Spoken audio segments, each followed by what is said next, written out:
Hello दोस्तों, welcome back to another video. आज की इस वीडियो में मैं टेके टेके 2 का एक्सप्लेनेशन करने वाला हूं। अगर आपने अभी तक टेके टेके 1 का एक्सप्लेनेशन नहीं देखा है तो डिस्क्रिप्शन में आपको लिंक मिल जाएगी, उसे ज़रूर देख लेना, क्योंकि उसके बाद आपको ये एक्सप्लेनेशन और अच्छे से समझ में आएगा। कहानी की शुरुआत उसी जगह से होती है जहां टेकेडा काना से मिलने उसके घर जाता है और उसे एक लाल कलर का बॉक्स देता है और उस बॉक्स को देखते ही काना बहुत चिल्लाने लगती है। इसके बाद काना की माँ उसे मेडिसिन लाने को बोलती है। काना को अपनी कज़न की मौत से सदमा लगा था, इसलिए वो बहुत शांत रहती है। वो दवाई खरीद कर उसी ओवरपास से होते हुए डरते डरते अपने घर जा रही होती है और उसे लगता है कि टेके टेके उसे तब तक कुछ नहीं करेगी जब तक उसके पास कोई भी लाल रंग की चीज़ ना हो। लेकिन तभी उसे अपने पीछे से टेके टेके की आवाज़ आती है जो कि उसके पीछे ही थी और एक झटके में ही टेके टेके काना की बॉडी को बीच से काट डालती है।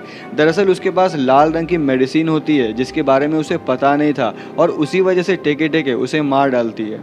इसके बाद हम दो स्कूल गर्ल्स रेको और नात्सुकी को देखते हैं जो कि उसी ब्रिज पर होती हैं। नात्सुकी रेको को लेकर उसी जगह पर जाना चाहती है जहां पर काना की मौत हुई थी, क्योंकि उसने इससे पहले कभी भी एक क्राइम सीन नहीं देखा है। क्राइम सीन पे टेकेडा भी होता है और नात्सुकी उससे मर्डर के बारे में पूछना चाहती है, लेकिन टेकेडा वहाँ से चला जाता है। फिर वो दोनों अपने क्लास की दो क्लासमेट्स के साथ टेके टेके के बारे में ही बात कर रही होती हैं। उनमें से एक लड़की टेके टेके से पीछा छुड़ाने के मंत्र के बारे में बताती है कि अगर तुम काशिमा सेन को 3 बार बोलोगे तो वो तुम्हारा पीछा छोड़ देगी। उस पर एक दूसरी लड़की बताती है कि ये मंत्र अधूरा है, क्योंकि काशिमा सेन को बोलने के बाद तुम्हें हर एक वर्ड का मीनिंग भी बोलना होगा, जैसे कि का मतलब मास्क, शाह का मतलब डेड और माँ का मतलब डेमन। उसकी इस बात पर सभी लोग हंसने लगते हैं, लेकिन वो बताती है कि ये बिल्कुल सच है। रेको वहाँ से चली जाती है जिससे कि उन्हें लगता है कि वो डर रही है। फिर क्लास में टॉन्सेन नाम की एक लड़की आती है जिससे कि क्लास की सारी लड़कियां डरती हैं, लेकिन रेको उससे नहीं डरती है। वो उसके पास जाती है और पूछती है कि कल जो मैंने एनुअल फंक्शन की मीटिंग रखी थी उसमें तुम क्यों नहीं आई। टॉन्सेन उसका मजाक उड़ाते हुए कहती है कि मैं भूल गई।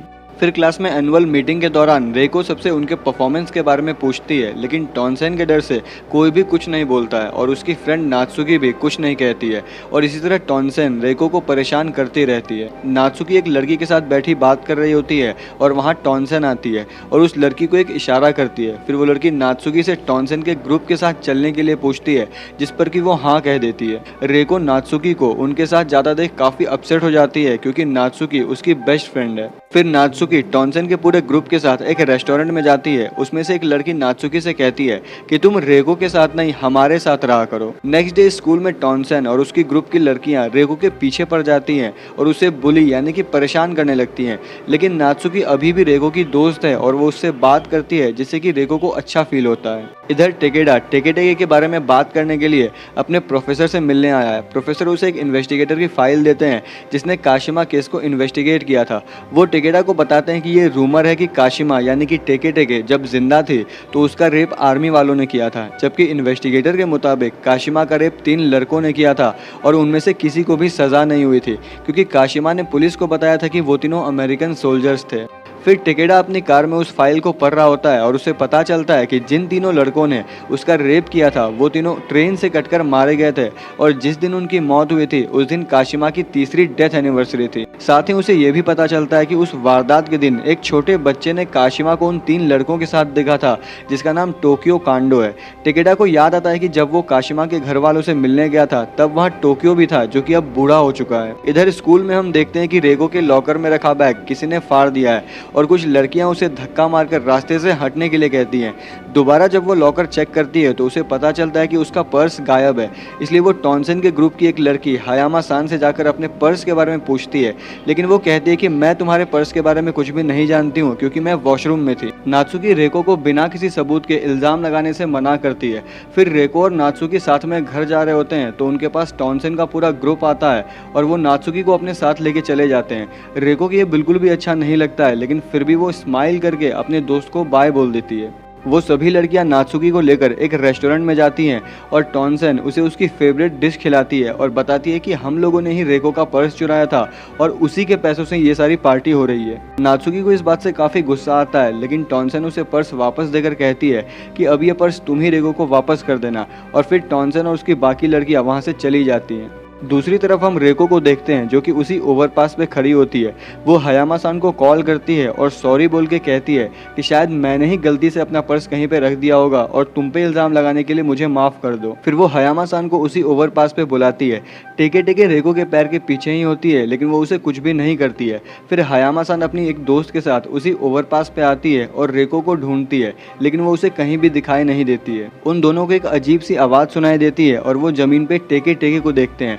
टेके टेके रेंगते हुए उनके पास जाने लगती है और पलक झपकते ही टेके टेके हयामा-सान की बॉडी को बीच से काट डालती है। ये सारी चीज़ रेको भी दूर खड़ी होकर डर कर देखती रहती है।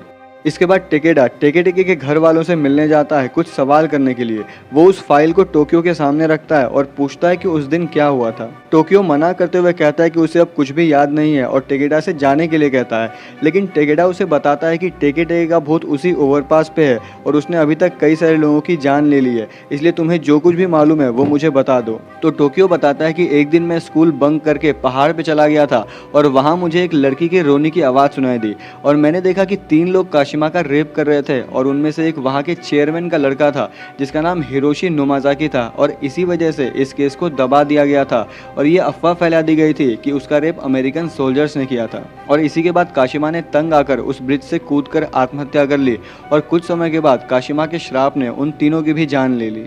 इसके बाद टेकेडा अपनी कार में बैठकर उस फाइल को दोबारा से पढ़ता है और नोमाज़ाकी नाम को पेपर पर अलग अलग लिख देता है और उसके हर एक वर्ड का कुछ ना कुछ मीनिंग निकलता है, जैसे कि नू का मतलब कटाना, माँ का मतलब माउथ और इसी तरह हर एक शब्द का अलग अलग मतलब निकलता है। दूसरी तरफ टॉनसेन अपने ग्रुप के साथ हयामा-सान के मर्डर के बारे में बात कर रही होती है। उनमें से एक लड़की कहती है कि रेको ने हयामा-सान से बदला लेने के लिए उसे मार दिया होगा। इस पर दूसरी लड़की कहती है कि वो ऐसा नहीं कर सकती है। टॉनसेन उनसे हयामा-सान के फ्रेंड के बारे में पूछती है जो उनके साथ थी, तो उसकी दोस्त कहती है कि वो उसकी मौत से सदमे में है। इसके बाद नात्सुकी क्लासरूम में अकेले बैठी होती है और उसके हाथ में रेको का पर्स होता है। जब रेको वहाँ पे आती है तो नात्सुकी पर्स को पीछे छुपा लेती है। रेको समझ जाती है कि नात्सुकी कुछ छुपा रही है और वो उसके हाथ से पर्स ले लेती है और गुस्सा होती है, लेकिन वो ये जानती है कि पर्स उसकी दोस्त ने नहीं चुराया होगा। रेको वहाँ से जाते हुए नात्सुकी को टेके टेके के बारे में बताती है और कहती है कि उसने ही हयामा-सान को फ़ोन करके उस ब्रिज पे बुलाया था और टेके टेके से मरवा दिया और कहती है कि वो सरप्राइज है कि अगला नंबर किसका है। ये सुन के नात्सुकी बहुत शॉक हो जाती है। इसके बाद नात्सुकी अपने कुछ क्लासमेट्स के साथ बैठी होती है और उनसे अपनी एक फ्रेंड ओकोबो के बारे में पूछती है। उसकी क्लासमेट बताती है कि वो आज जल्दी घर के लिए निकल गई है। ये सुनते ही नात्सुकी को कुछ अजीब लगता है और वो जल्दी से ओकोबो के पास जाती है। ओकोबो उसी ओवरपास से जा रही होती है और नात्सुकी वहाँ पहुँचकर ओकोबो को आवाज़ लगाती है। ओकोबो जैसे ही पीछे मुड़ती है कि टेके टेके एक झटके में ही उसे 2 टुकड़ों में काट देती है। नात्सुकी ये सब देख लेती है और बहुत डर जाती है। तभी रेको वहाँ आती है और नात्सुकी से कहती है कि अब तो तुम्हें पता चल गया होगा कि जो भी मुझे परेशान करेगा वो मारा जाएगा। नात्सुकी उसे ऐसा करने से मना करती है लेकिन रेको नहीं मानती है और वहां से चली जाती है। इसके बाद टेकेडा काना के घर पे होता है और वहां पे नात्सुकी भी आती है। वो टेकेडा से टेके टेके के बारे में जानना चाहती है लेकिन टेकेडा उसे इग्नोर करके वहां से चला जाता है। नात्सुकी भी टेकेडा के पीछे पीछे जाने लगती है और बताती है कि मैंने टेके टेके को देखा है। टेकेडा ये सुनकर रुक जाता है और पूछता है कि कहाँ देखा था, तो नात्सुकी उसे उसी ओवरपास के बारे में बताती है। इधर टॉनसेन अपनी दोस्तों के साथ होती है और उसे रेको का फ़ोन आता है और वो उसे मिलने के लिए बुलाती है। टॉनसेन की सारी दोस्त उसे मिलने से जाने के लिए मना करती है लेकिन वो रेको से मिलने के लिए रेडी हो जाती है और साथ में सबको चलने के लिए कहती है। इधर टेकेडा नात्सुकी को बताता है कि टेके टेके का असली नाम काशिमा रेको है। इस पर नात्सुकी कहती है कि रेको ने एक बार कहा था कि उसका नाम नाकाशिमा रेको है। टेकेडा कहता है कि शायद रेको ने टेके टेके को कंट्रोल कर लिया है क्योंकि इनके नाम मिलते जुलते हैं। फिर नात्सुकी कहती है कि वो ऐसा बदला लेने के लिए कर रही है और उसने मुझसे ब्रिज पे कहा भी था कि जो भी उसे परेशान करेगा वो उसे मार देगी।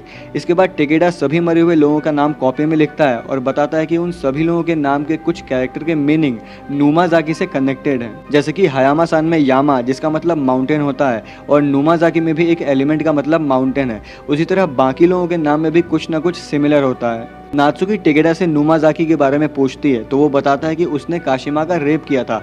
यहाँ नात्सुकी समझ जाती है कि उसके जितने भी क्लासमेट्स मारे गए थे उनके नाम में नोमाज़ाकी के कैरेक्टर से मिलते जुलते हैं, इसलिए टेके टेके ने सिर्फ हयामा को मारा लेकिन उसके साथ आई उसकी दोस्त को नहीं। फिर उन्हें ये पता चलता है कि रेको टेके टेके को नहीं बल्कि टेके टेके रेको का इस्तेमाल करके सबको मार रही है। इसके बाद टेकेडा कहता है कि टेके टेके को लोगों ने एक अर्बन लेजेंड बना दिया है। अर्बन लेजेंड एक ऐसा वर्ड है जिसमें रियलिटी फिक्शन में और फिक्शन रियलिटी में बदल जाता बताता है। कोई कहता है कि काशिमा ने युद्ध के वक्त अपने दोनों पैर खो दिए थे और कोई कहता है कि वो एक अच्छी डांसर थी जिसके पैर एक कार एक्सीडेंट में कट गए थे और नात्सुकी ने भी सुन रखा था कि उसने ओवरपास से कूद के सुसाइड किया था। इसके बाद नात्सुकी अपना नाम लिखती है तो देखती है कि उसके नाम में एक वर्ड का मतलब नुमाज़ाकी ये किसी वर्ड से मैच हो रहा है। उसी तरह वो देखती है कि टॉन्सेन और उसकी दोस्तों का नाम भी नुमाज़ाकी के नाम से मैच हो रहा है। यहीं दूसरी तरफ टॉन्सेन अपनी दोस्तों के साथ रेको से मिलने के लिए जाती है और टेकेडा और नात्सुकी उन लोगों को बचाने के लिए निकल जाते हैं। कार में टेकेडा नात्सुकी को उस मंत्र के बारे में बताता है। ये वही मंत्र है जो हम मूवी के शुरुआत में देखते हैं। दूसरी ओर टॉन्सेन रेको को ढूंढ रही होती है लेकिन वो उसे कहीं भी दिखाई नहीं देती है। टॉन्सेन की एक दोस्त टॉयलेट जाती है और कुछ देर बाद उसके चिल्लाने की आवाज़ आती है। जाकर देखने पे वो देखते हैं कि किसी ने उनके दोस्त की बॉडी को 2 टुकड़ों में काटकर उसे मार दिया है। ये देखकर तीनों काफ़ी डर जाती हैं और टॉन्सेन की दोनों दोस्त बाहर भाग जाती हैं, लेकिन टॉन्सेन वही सदमे में खड़ी रहती है। फिर बाहर जाने पे टेके उन दोनों लड़कियों को भी मार देती है और उन्हें मारने के बाद वो टॉन्सेन को मारने के लिए जाती है, लेकिन टॉन्सेन उसे एक डंडे से रोकने की कोशिश करती है। टेके को इससे कोई भी फर्क नहीं पड़ता है और वो उसे भी मार डालती है। फिर वहाँ टेकेडा और नात्सुकी भी पहुँचते हैं और टॉन्सेन की बॉडी को देखते हैं, जिसे देखकर वो काफी डर जाते हैं। फिर वहां पर रेको आती है और नात्सुकी से कहती है कि वो चारों मारी गई। इस पर नात्सुकी उससे कहती है कि तुम टेके को नहीं बल्कि टेके तुम्हें कंट्रोल करके सबको मार रही है, लेकिन रेको इस पे कहती है कि उसे इस बात से कोई भी फर्क नहीं पड़ता है। तभी रेको को टेके के आने का एहसास होता है और वो अपनी दोस्त नात्सुकी को दूर ढकेल देती है और उसी समय टेके रेको को भी उसी तरह 2 टुकड़ों में काट देती है, क्योंकि अब उसे टेके की सच्चाई पता चल चुकी थी और टेके को अब उसकी कोई जरूरत नहीं थी। इसके बाद टेकेडा और नात्सुकी भाग रहे होते हैं क्योंकि टेके उनका पीछा करने लगती है। भागते हुए टेकेडा उसी मंत्र काशिमा-सान को 3 बार बोलता है, पर फिर भी टेके उनका पीछा नहीं छोड़ती है। फिर नात्सुकी उस मंत्र को दोबारा से उसके पूरे मीनिंग के साथ बोलती है और उसके इतना बोलते ही टेके वहां से गायब हो जाती है। इसके बाद वो दोनों वापस उसी रेलवे ट्रैक पे जाते हैं जहाँ रेको को टेके ने मारा था। नात्सुकी रेको की बॉडी के पास जाके उससे माफी मांगती है और उसकी जान बचाने के लिए उसे थैंक यू बोलती है, लेकिन फिर अचानक से रेको का आंख खुलता है और हमें पता चलता है कि टेके अब रेको की बॉडी में आ चुकी है और आंख खोलते ही रेको नात्सुकी पे हमला कर देती है और फिर यहीं पे ये मूवी खत्म हो जाती है। तो दोस्तों, आई होप कि आप लोगों को ये मूवी एक्सप्लेनेशन पसंद आया होगा। अगर पसंद आया तो वीडियो को लाइक करना, कमेंट करना और शेयर कर देना और ऐसे ही और वीडियोस देखने के लिए सब्सक्राइब जरूर कर लेना। मिलेंगे नेक्स्ट वीडियो में।